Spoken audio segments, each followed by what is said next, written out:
ನಮಸ್ತೆ ತುಲಾ ರಾಶಿಯವರ ಈ ತಿಂಗಳು ಹೇಗಿದೆ ಅಂತ ನೋಡೋಣ. ನಿಮ್ಮ ಮತ್ತು ನಿಮ್ಮ ಪಾರ್ಟ್ನರ್ ರಿಲೇಶನ್ಶಿಪ್ ಚೆನ್ನಾಗಿ ಆಗುವಂತಹ ಸಾಧ್ಯತೆಗಳು ಕಾಣಿಸ್ತವೆ. ಸೊ ಏನಾದರೂ ಸಮಸ್ಯೆಗಳಿದ್ರೆ ಅದೆಲ್ಲ ಬಗೆಹರಿಯುತ್ತೆ ಅನ್ನುವಂಥದ್ದು ಇದೆ. ಸೊ ಸಕ್ಸಸ್ ಬರುತ್ತೆ ಅನ್ನುವಂಥದ್ದು ಇದೆ. ನಿಮ್ಮ ವರ್ಕ್ ಲೈಫ್ ಚೆನ್ನಾಗಾಗುತ್ತೆ ಅನ್ನುವಂಥದ್ದು ಕೂಡ ಇದೆ. ಬಿಸ್ನೆಸ್ ಅಲ್ಲಿ ಯಶಸ್ಸು ಬರುವಂಥದ್ದು ಕೂಡ ಇದೆ. ಪ್ರೆಗ್ನೆನ್ಸಿ ಬರುವಂಥದ್ದು ಕೂಡ ಇದೆ. ಪ್ರೀತಿ ವಿಚಾರದಲ್ಲಿ ಒಂದಷ್ಟು ಡ್ರಾಮಾ ನಡೀತಾ ಇದೆ. ಆ ಡ್ರಾಮಾ ನಡೀದಿರೋ ಹಾಗೆ ಒಂಚೂರು ಎಚ್ಚರಿಕೆಯನ್ನ ವಹಿಸಿ ಅನ್ನುವಂಥದ್ದು ಕೂಡ ಇದೆ. ಏನೋ ಒಂದು ಶುರು ಮಾಡಕ್ಕಿಂತ ಮುಂಚೆ ದೊಡ್ಡ ಮಟ್ಟದಲ್ಲಿ ಯೋಚನೆ ಮಾಡಿ ನಿರ್ಧಾರ ತಗೊಂಡು ಮಾಡಿ ಅನ್ನುವಂಥದ್ದು ಕೂಡ ಇದೆ. ಜೊತೆಗೆ ಒಂದಷ್ಟು ಲಾಗೆ ಸಂಬಂಧಪಟ್ಟಂಗೆ, ಕಾನೂನಿಗೆ ಸಂಬಂಧಪಟ್ಟಂಗೆ ಒಂದಷ್ಟು ವಿಚಾರಗಳು ಇರುತ್ತೆ. ಅದನ್ನ ನೋಡ್ಕೊಂಡು ಮುಂದುವರಿರಿ ಅನ್ನುವಂಥದ್ದು ಇದೆ. ಕಾನೂನಿನ ಬಗ್ಗೆ ಒಂದಷ್ಟು ತೊಡಕುಗಳಾಗಬಹುದು ಅಥವಾ ಕಾನೂನಿನಿಂದ ಒಂದಷ್ಟು ಒಳಿತಾಗಬಹುದು, ಎರಡು ಕೂಡ ಇದೆ. ಸೊ ಸ್ವಲ್ಪ ಹೆಚ್ಚಿನ ಗಮನನ ಕೊಡಿ ಅನ್ನುವಂಥದ್ದು ಇದೆ. ನಿಮ್ಮ ಮಕ್ಕಳ ಬಗ್ಗೆ ಒಂದಷ್ಟು ಗಮನನ ಕೊಡಿ ಅನ್ನುವಂಥದ್ದು ಕೂಡ ಇದೆ. ರೊಮ್ಯಾಂಟಿಕ್ ರಿಲೇಶನ್ಶಿಪ್ ಬರುವಂಥದ್ದು ಕೂಡ ಕಾಣಿಸ್ತಾ ಇದೆ. ಸೊ ಇಲ್ಲಿ ಸಕ್ಸಸ್ ಅನ್ನುವಂಥದ್ದು ಕೂಡ ಇದೆ, ಎಸ್ ಅಂತ ಕೂಡ ಇದೆ. ನೀವು ಅನ್ಕೊಂಡಿರುವಂತ ಕೆಲಸ ಕಾರ್ಯಗಳು ಆಗುತ್ತೆ. ಸೊ ಒಳ್ಳೆ ಕೆಲಸಗಳನ್ನ ಮಾಡ್ತಿದ್ದೀರಾ, ಹೀಗೆ ಮುಂದುವರಿಸಿ. ಮತ್ತೆ ನಿಮ್ಮ ಶ್ರಮಕ್ಕೆ ತಕ್ಕ ಫಲ ಕೂಡ ಬರುವಂತ ಸಾಧ್ಯತೆಗಳು ಕೂಡ ಇದೆ. ಒಂದು ರೀತಿ ಶುಕ್ರ ನಿಮ್ಗೆ ಅನುಗ್ರಹನ ಮಾಡ್ತಿರೋದ್ರಿಂದ ನಿಮ್ಮ ಸೌಂದರ್ಯ ಕೂಡ ಇಮ್ಮಡಿಯಾಗತ್ತೆ, ನಿಮ್ಮ ಸೌಂದರ್ಯ ಕೂಡ ಚೆನ್ನಾಗಾಗತ್ತೆ ಅನ್ನುವಂಥದ್ದು ಇದೆ. ನಿಮ್ಮ ಸೌಂದರ್ಯದ ಜೊತೆಗೆ ನಿಮ್ಮ ಕೆಲಸ ಕಾರ್ಯಗಳಲ್ಲಿ ಹೆಚ್ಚಿನ ಯಶಸ್ಸನ್ನ ಪಡ್ಕೊಳ್ತೀರಾ. ಒಂದು ರೀತಿ ಶುಕ್ರ ದಶೆಯ ಸಮಯ ಅಂತ ಹೇಳಬಹುದು. ಲಿಬ್ರಾ,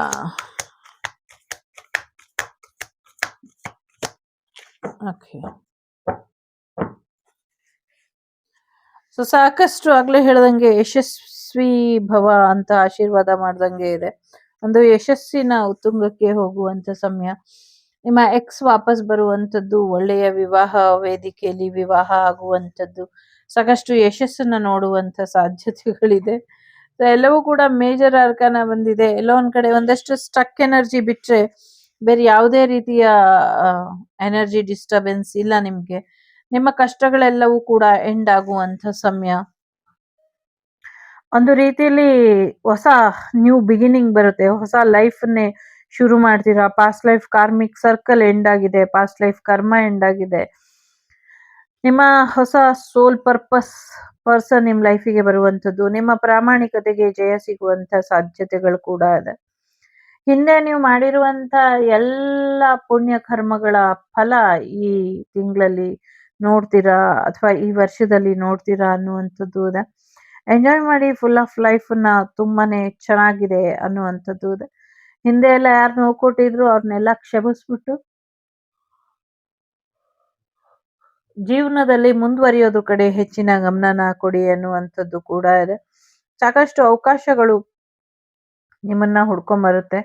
ಜೊತೆಗೆ ನೀವು ಇನ್ನೊಂಚೂರು ನಿಮ್ಮ ಪ್ಲಾನ್ಸ್ ನ ಇಂಪ್ರೂವ್ ಮಾಡ್ಕೊಳ್ಬೇಕು ಅನ್ನುವಂಥದ್ದು ಕೂಡ ಇದೆ.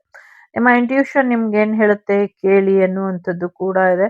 ನಿಮ್ಗೆ ಗಾರ್ಡಿಯನ್ ಏಂಜಲ್ಸ್ ನಿಮ್ಗೆ ಹೆಚ್ಚಿನ ಒಂದು ಗೈಡೆನ್ಸ್ ಕೊಡ್ತಾರೆ. ನಿಮ್ಮ ಆರಾಧ್ಯ ದೈವ, ನಿಮ್ಮ ಇಷ್ಟ ದೈವ ನಿಮ್ಗೆ ಹೆಚ್ಚಿನ ಒಂದು ಮಾರ್ಗದರ್ಶನನ ಕೊಡ್ತಾರೆ. ಅದರಿಂದ ನೀವು ಭಯನ ಬಿಟ್ಬಿಟ್ಟು ಧೈರ್ಯವಾಗಿ ಸಮಸ್ಯೆಯನ್ನ ಎದುರಿಸಿ ಇನ್ನ ಸ್ಟ್ರಾಂಗ್ ಆಗಿ ಬೆಳಿತೀರಾ. ಬೆಳೆಯೋದ್ರ ಕಡೆ ಗಮನನ ಕೊಡಿ ಅನ್ನುವಂಥದ್ದು ಕೂಡ ಇದೆ. ಎಲ್ಲೋ ಒಂದ್ ಕಡೆ ನಿಮ್ಮ ತಾಯಿ ಸ್ಥಾನದಲ್ಲಿ ಯಾರೋ ತುಂಬಾ ನೆನೆಸ್ಕೊಳ್ತಿದ್ದೀರಾ. ತಾಯಿ ಸ್ಥಾನದಿಂದ ನಿಮ್ಗೆ ಹೆಚ್ಚಿನ ಲಾಭ ಆಗುವಂತ ಸಾಧ್ಯತೆಗಳು ಕೂಡ ಇದೆ ಅನ್ನುವಂಥದ್ದು ಕೂಡ ಇದೆ. ದ ವರ್ಲ್ಡ್ ಕಾರ್ಡ್ ಬಂದಿರೋದ್ರಿಂದ ಒಂದು ಹ್ಯಾಪಿ ಎಂಡಿಂಗ್ ಬರುವಂತ ಸಾಧ್ಯತೆ ಇದೆ. ಒಂದು ಕಾರ್ಮಿಕ್ ಫುಲ್ ಸರ್ಕಲ್ ಆಗುವಂಥದ್ದು, ಒಂದಷ್ಟು ಸ್ಪಿರಿಚುವಲ್ ಗ್ರೋತ್ ಬರುವಂತ ಸಾಧ್ಯತೆ ಇದೆ. ವಿದೇಶದಿಂದ ಆಹ್ವಾನಗಳು ಬರುವಂತ ಸಾಧ್ಯತೆ ಇದೆ. ವಿದೇಶಕ್ಕೆ ಓದಕ್ಕೆ ಹೋಗ್ಬೋದು ಅಥವಾ ವಿದೇಶದಿಂದ marriage offer, study offer, business offer ಕೂಡ ಬರುವಂತ ಸಾಧ್ಯತೆ ಇದೆ. ವರ್ಲ್ಡ್ ಟ್ರಿಪ್ ಮಾಡುವಂತ ಸಾಧ್ಯತೆಗಳು ಕೂಡ ಕಾಣಿಸ್ತಾ ಇದೆ. ಸಾಕಷ್ಟು ರಹಸ್ಯಗಳು ಗೊತ್ತಾಗತ್ತೆ ಅನ್ನುವಂಥದ್ದು ಕೂಡ ಇದೆ. ಜೊತೆಗೆ ನಿಮ್ಮ ಜೀವನದಲ್ಲಿ ತಾಯಿ ಸ್ಥಾನದಲ್ಲಿ ಇರೋದ್ರಿಂದ ಏನೇನ್ ತೊಂದರೆ ಆಗಿತ್ತು, ಯಾಕೆ ತೊಂದರೆ ಆಗಿತ್ತು, ಇದೆಲ್ಲವೂ ಕೂಡ ಗೊತ್ತಾಗುತ್ತೆ ಅನ್ನುವಂಥದ್ದು ಇದೆ. ಸಾಕಷ್ಟು ಮೆಡಿಟೇಷನ್ ಮಾಡಿ ಡಿವೈನ್ ಡಿಸೈಡ್ ತಗೊಳುತ್ತೆ. ನಿಮ್ಗೆ ಈಗ ಏನ್ ಕೊಡ್ಬೇಕು, ಏನ್ ಕೊಡಬಾರ್ದು ಅನ್ನುವಂಥದ್ದು. ಒಂಚೂರು ಆರೋಗ್ಯದ ಕಡೆ ಹೆಚ್ಚಿನ ಗಮನನ ಕೊಡಿ ಅನ್ನುವಂಥದ್ದು ಇದೆ. ಹಾಗಂತ ಏನು ಗಾಬರಿ ಬೇಡ. ಇಡೀ ಪ್ರಪಂಚಕ್ಕಾಗಿದ್ದೇ ನಿಮ್ಗೂ ಹೋಗೋದು. ಸೊ ಕಂಗ್ರ್ಯಾಚುಲೇಷನ್ ಅಂತ ಯಾರು ನಿಮ್ಗೆ ವಿಶ್ ಮಾಡುವಂತ ಸಾಧ್ಯತೆಗಳು ಕೂಡ ಇದೆ. ತುಂಬಾ ಒಳ್ಳೆ ಕೆಲಸ ಮಾಡಿದೀರಾ. ಈ ಕೆಲಸಕ್ಕೆ ತಕ್ಕ ಫಲ ಸಿಗುವಂತ ಸಾಧ್ಯತೆಗಳು ಕೂಡ ಇದೆ. So successfully done my job. So what next ಅನ್ನುವಂಥ ರೀತಿಲಿ ನಿಮ್ಮ ಎನರ್ಜಿ ಇರುತ್ತೆ. ಸೊ ಸ್ಕಾಲರ್ಶಿಪ್ ಬರುವಂಥದ್ದು, ಅವಾರ್ಡ್ ಬರುವಂಥದ್ದು, ಪ್ರಮೋಷನ್ ಬರುವಂಥದ್ದು, ನೀವೊಬ್ಬ ಸೆಲೆಬ್ರಿಟಿ ರೇಂಜಿಗೆ ರೀಚ್ ಆಗುವಂಥದ್ದು, ಸ್ಟಾರ್ಡಮ್ ಅನ್ನ ನೋಡುವಂಥ ಎಲ್ಲ ಸಾಧ್ಯತೆಗಳು ಕೂಡ ಇದೆ. ಎಲ್ಲೋ ಒಂದ್ ಕಡೆ ನಿಮ್ಮ ಜೀವನಕ್ಕೆ ಅನ್ಯಾಯ ಆಗಿದ್ದಕ್ಕೆ ನೀವು ಏನ್ ಪ್ರಯತ್ನನ ಪಟ್ಟಿದ್ರಿ, ಆ ಅನ್ಯಾಯದ ವಿರುದ್ಧ ನಿಮ್ಗೆ ಜಯ ಸಿಗುವಂತ ಸಾಧ್ಯತೆಗಳು ಕೂಡ ಇಲ್ಲಿ ಹೆಚ್ಚಾಗಿ ಕಾಣಿಸ್ತಾ ಇದೆ. ಟೋಟಲಿ ಒಂದು ಮೇಜರ್ ಪಾಸಿಟಿವ್ ವೇಲಿ ನಿಮ್ಮ ಜೀವನನ ಶಿಫ್ಟ್ ಮಾಡ್ತಾ ಇದೆ ಯೂನಿವರ್ಸ್ ಅನ್ನುವಂಥದ್ದು. ಎಸ್ಪೆಷಲಿ ಎಲ್ಲ ಮೇಜರ್ ಕಾರ್ಡ್ ನಿಮ್ಗೆ ನ್ಯೂ ಲವ್ ಆಪರ್ಚುನಿಟಿನ ಕೂಡ ಕೊಡ್ತಾ ಇದೆ. ತುಂಬಾ ಅಟ್ರಾಕ್ಷನ್ ಇರುವಂತ ವ್ಯಕ್ತಿ ನಿಮ್ಮ ಜೀವನಕ್ಕೆ ಬರುವಂಥದ್ದು, ಅಥವಾ ನೀವು ಯಾರನ್ನ ಅಟ್ರಾಕ್ಟ್ ಮಾಡ್ತಿದ್ರಿ ಅಥವಾ ಯಾರು ನಿಮ್ಮನ್ನ ನೋಡಿ ಅಟ್ರಾಕ್ಟ್ ಆಗಿದ್ರೋ ಅವರಿಬ್ರು ಒಂದಾಗುವಂತ ಸಾಧ್ಯತೆಗಳು ಕೂಡ ಇದೆ. ಫೈನಾನ್ಷಿಯಲ್ ಮತ್ತೆ ಕೆರಿಯರ್ ವಿಚಾರಗಳು ನಿಮ್ಮ ಲವ್ ಲೈಫನ್ನ ಟ್ರಿಗರ್ ಮಾಡ್ತಾ ಇರಬಹುದು. ಅದನ್ನ ಕೂಡ ನೋಡ್ಕೊಳ್ಳಿ ಅನ್ನುವಂಥದ್ದು ಇದೆ. ಪಾಸ್ಟ್ ಲೈಫ್ ರಿಲೇಶನ್ಶಿಪ್ ಇದೆ ಮತ್ತೆ ಪಾಸ್ಟ್ ರಿಲೇಶನ್ಶಿಪ್ ಕೂಡ ಇದೆ. ಸ್ವಲ್ಪ ಹೆಚ್ಚಿನ ಗಮನನ ಹರಿಸಿ, ಒಂದು ವಾರ್ನಿಂಗ್ ಇದೆ ಇಲ್ಲಿ ಅನ್ನುವಂಥದ್ದು. ನಿಮ್ಮ ಪಾಸ್ಟ್ ಲೈಫ್ ಪರ್ಸನ್ ಜೊತೆ ಅಥವಾ ಪಾಸ್ಟ್ ಪರ್ಸನ್ ಜೊತೆ ನಿಮ್ಮ ಕಾರ್ಮಿಕ್ ರಿಲೇಶನ್ಶಿಪ್ ಆಗುತ್ತೆ ಅದು. ಸೊ ಆ ಪರ್ಸನ್ ಜೊತೆ ನೀವು ನಿಮ್ಮ ವಿವಾಹ ಜೀವನನ ಶುರು ಮಾಡೋದಕ್ಕಿಂತ ಹೊಸ ವ್ಯಕ್ತಿ ಬರ್ತಿದ್ದಾರೆ, ಹೊಸ ವ್ಯಕ್ತಿ ಜೊತೆ ನಿಮ್ಮ ನ್ಯೂ ಲೈಫ್ ಜರ್ನಿನ ನೀವು ಶುರು ಮಾಡಿದ್ರೆ ಬೆಟರ್ ಇದೆ ಅನ್ನುವಂಥದ್ದು ಇದೆ. ವೆಡ್ಡಿಂಗ್ ಬರುವಂತ ಸಾಧ್ಯತೆ ಇದೆ. ಮ್ಯಾರೇಜ್ ಆಗ್ತೀರಾ ಅನ್ನುವಂಥದ್ದು ಕೂಡ ಇದೆ. ಪಾಸ್ಟ್ ರಿಲೇಶನ್ಶಿಪ್ ಅನ್ನೇ ಮ್ಯಾರೇಜ್ ಆಗುವಂತ ಸಾಧ್ಯತೆ ಕೆಲವರಿಗೆ ಇದ್ರೆ, ಸೊ ನ್ಯೂ ಪರ್ಸನ್ ಜೊತೆ ಮದುವೆ ಆಗುವಂತ ಸಾಧ್ಯತೆಗಳು ಕೆಲವರಿಗೆ ಇದೆ. ಸೊ ಒಂದು ಕಮಿಟೆಡ್ ರಿಲೇಶನ್ಶಿಪ್ಪಿಗೆ ನಿಮ್ಮನ್ನ ನೀವು ಪ್ರಿಪೇರ್ ಮಾಡ್ಕೊಳ್ಳಿ ಅನ್ನುವಂಥದ್ದು ಕೂಡ ಇದೆ.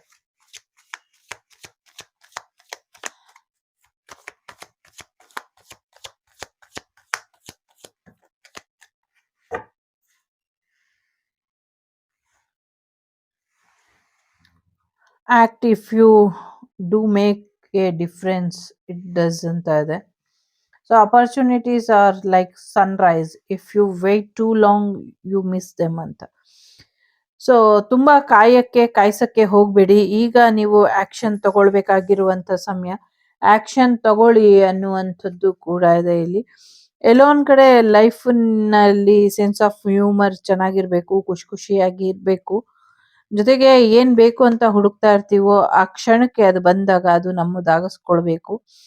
ಜೀವನ ಒಂದು ಕ್ಯಾನ್ವಸ್ ಅಂತ ಅನ್ಕೊಂಡು, ನಾವೊಬ್ಬ ಆರ್ಟಿಸ್ಟ್ ಅನ್ಕೊಂಡು ಅಲ್ಲಿ ಒಳ್ಳೊಳ್ಳೆ ರೀತಿಲಿ ನಮ್ಮದೇ ಆದ ಶೈಲಿಲಿ ನಮ್ಮ ಲೈಫನ್ನ ನಾವು ಚಿತ್ರ ಬಿಡಿಸ್ತಾ ನಮ್ಗೇನ್ ಹೇಗ್ ಬೇಕೋ ಹಾಗೆ ಫ್ರೀ ಹ್ಯಾಂಡ್ ತರ ಬದಲಾಗಬಹುದು ಅನ್ನುವಂಥದ್ದು.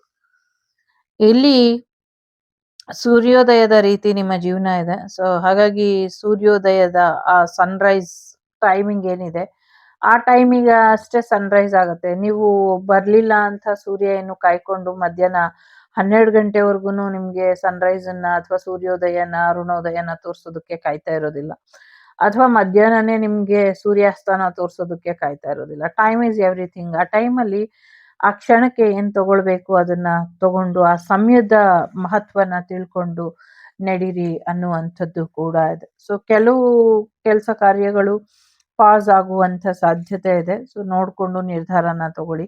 ಕೆಲವು ಇನ್ನ ನೆಕ್ಸ್ಟ್ ಜೂನ್ ಅಷ್ಟರಲ್ಲಿ ಆಗುವಂತ ಸಾಧ್ಯತೆಗಳು ಕೂಡ ಕಾಣಿಸ್ತಾ ಇದೆ.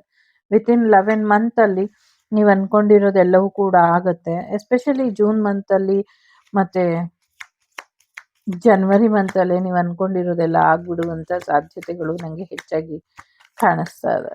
ಒಳ್ಳೇದಾಗ್ಲಿ.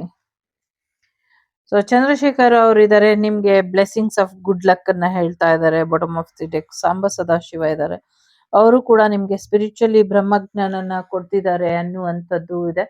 ಸ್ವಲ್ಪ ಹೆಚ್ಚಿನ ಗಮನನ ಎಚ್ಚರಿಕೆನ ವಹಿಸ್ಬೇಕು ಅನ್ನುವಂಥದ್ದು ಇದೆ. ಜೊತೆಗೆ ಗುಡ್ ಲಕ್ ಇಲ್ಲಿ ಶಿವಾನೇ ಕೊಟ್ಟಿರೋದ್ರಿಂದ ಇನ್ನು ಹೆಚ್ಚಿನ ಒಂದು ಆಶೀರ್ವಾದ ನಿಮಗೆ ಸಿಗುತ್ತೆ ಅನ್ನುವಂಥದ್ದು ಕೂಡ ಇದೆ. ಸೊ ಹಾಗಾಗಿ ಟೇಕ್ ಕೇರ್. 18, 20, 21 6 ನಂಬರ್ ತುಂಬಾ ಇಂಪಾರ್ಟೆಂಟ್ ಅಂತ ಅನಿಸ್ತಾ ಇದೆ. 10, 10 ಟೈಮ್ ಏನೋ ತುಂಬಾ ಇಂಪಾರ್ಟೆಂಟ್ ಅಂತ ಅನ್ನಿಸ್ತಿದೆ. ಸೊ ಇಷ್ಟ ಆದರೆ please like, share and subscribe Shri Vagdevi Kannada tarot. ನಾನು ನಿಮ್ಮ ಅಭಿಮಾನಿ ಕಮಲಾಕ್ಷಿ. ಸಿಗ್ತೀನಿ ಮುಂದಿನ ವಿಡಿಯೋಲಿ. ಅಲ್ಲಿವರೆಗೂ ಲೋಕ ಸಮಸ್ತ ಸುಖಿನೋ ಭವಂತು, ಸಮಸ್ತ ಸನ್ಮಂಗಳಾನಿ ಭವಂತು, ಧರ್ಮೋ ರಕ್ಷತಿ ರಕ್ಷಿತಃ. ಎಲ್ಲರಿಗೂ ಒಳ್ಳೆಯದಾಗ್ಲಿ. ವಸುದೈವಕ ಕುಟುಂಬ, ವಾಗ್ದೇವಿ ಕುಟುಂಬ ಯಾವಾಗಲೂ ಚೆನ್ನಾಗಿರ್ಲಿ ಅಂತ ಹಾರೈಸ್ತಾ ಟೇಕ್ ಕೇರ್. Be happy.